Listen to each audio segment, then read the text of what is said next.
Good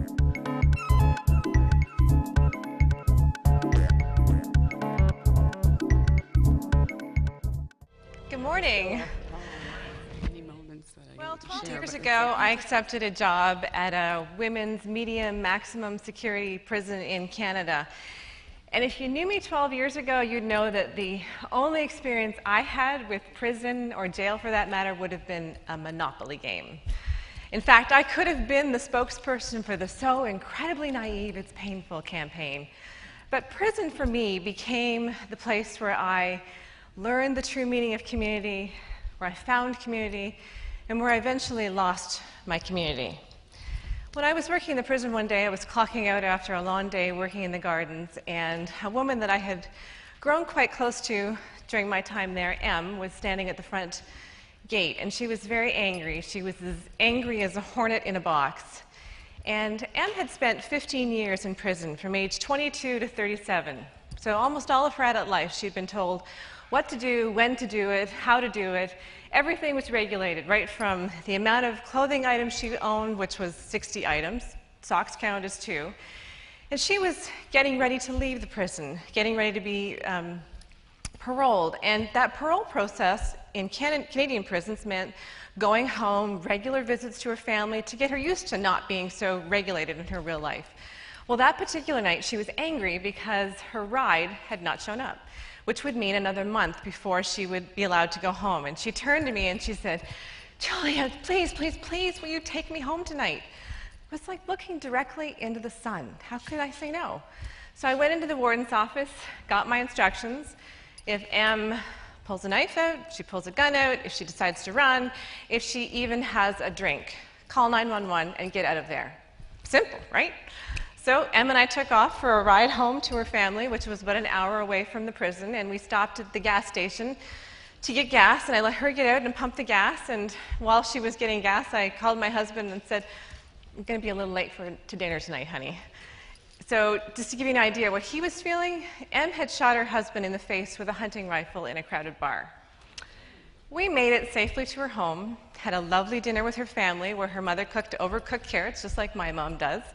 And we sat on her bed where she'd grown up, and we looked at photo albums, Em riding a bike for the first time, Em at her first dance, Em and her husband in Jamaica on their honeymoon.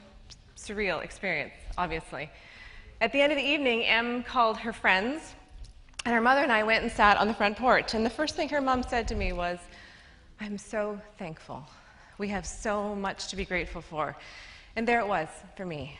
37 years of a life wrapped into one painfully honest sentence. Em had broken a trust with society, one that she clearly needed to earn back before she could come back and live in society. That trust with her mom was still there, 100% obvious in that sentence. But she needed to earn the trust back in society. No different in social media when somebody breaks a trust.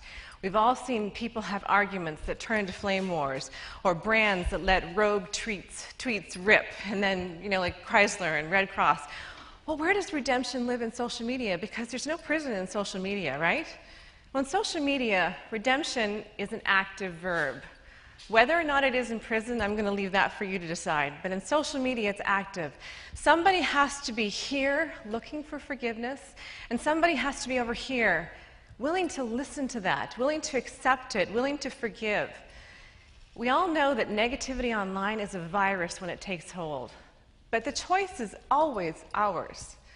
Em's mom taught me that where there is life, there's hope. And where there's hope, there is always a chance for redemption. You notice in social situations out here in real life that we tend to draw protective circles around those things that are important to us, where we dress them up and pretty and hide our real selves from the world. In prison, all that's stripped away. I worked with women who shot their husbands, who killed their children, who broke their mother's jaw for the next high. And working in a prison, for me, meant working with the women. I was a horticulture teacher, so I wasn't a teacher in a classroom where I was grading math papers or making comments on essays, nor was I a guard that I had power control over anyone. I worked alongside those women. We made gardens together. We built greenhouses and gazebos. We laid patio stones together.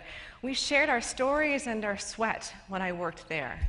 Well, one day when I was working with the women in the back of one of the gardens, I kind of had a feeling that maybe we were outside of the protective security of the cameras. And so being the naive person I was, I said it out loud. Do you think they can see us back here? They all did that. They laughed. They howled, in fact, at me. And while they stood there and laughed at me, one of them said, "Why? What's the plan?" They laughed again. And I still continued to try to breathe. While I was trying to breathe, one of them leaned over and she punched me hard in the arm and she said, "Relax, Julia, you'll be fine." So I continued to breathe, picked up my shovel, started to dig again, and I finished my shift. And I came back and I finished the next shift, and the next shift, and the next shift. And I don't know why. I don't know why I kept coming back, except that I think I knew that I had a lesson to learn, and I needed to learn it here in this prison with these women. The risks in social media for some people can be huge. People are afraid of putting their words out there. They'll be taken out of context. They'll be twisted around. Somebody will mistake what they really, really meant. Guess what? I can guarantee you this. In social media, you're never going to lose your house. In social media, you're not going to get cancer from it. And in social media, no one's ever going to bash you over the head with a shovel. Guaranteed. The risks in our head are often so much bigger than what they are in reality. Working in a prison for me was hard work, but I had to show up every single day because I wanted to reap the benefits of what I was going to learn. You want to reap the benefits of social media, you got to show up. You got to work hard. You got to share. That's what it's all about. Well, that episode in the back of the house that one day became my initiation of sorts. I passed. They wanted to share their stories with me. And as I shared seed packages and shovels and spent my time with them and they shared their stories, they wanted to hear my stories. And so I started to share my stories with them. And remember I told you, a little naive, so I didn't have that many colorful stories to share with these women. And I worked every day with these women. I didn't work in the classroom, I didn't work with the guards. I worked with these women 8 hours a day. So I wanted to be part of their community. I wanted to share something good with them, and I started to feel like my stories weren't good enough. They weren't colorful enough. They weren't exciting enough. They just weren't enough. And so I started to change who I was. I started to change my stories bit by bit. And one day when I was leaving the prison, there was a riot brewing. And I didn't know there was a riot brewing, but it's kind of like a storm on the horizon. You can feel the atmospheric change. You know something's going on, but God knows you don't know what it is. Well, that night when I slept, some of the women that I worked with were sent to the hospital. Some of them were sent to isolation. And the next morning when I showed up for my shift, none of them showed up for their shift. And I spent the whole 8 hours working by myself in the middle of the compound, in the middle of all their homes, alone. And there was a huge realization moment right there and right then. This was not my community. I had mistaken myself. I had changed myself fundamentally because I needed a community so badly that I attached importance to all the wrong things to be part of their community. Happens all the time in social media. You see a cool group of people that you want to be part of, that you're spending a lot of time with, and you start to change a little bit. The things you're saying, the things you're doing, because you want to be part of what they have. And what do they have? They have acceptance. We all want that, right?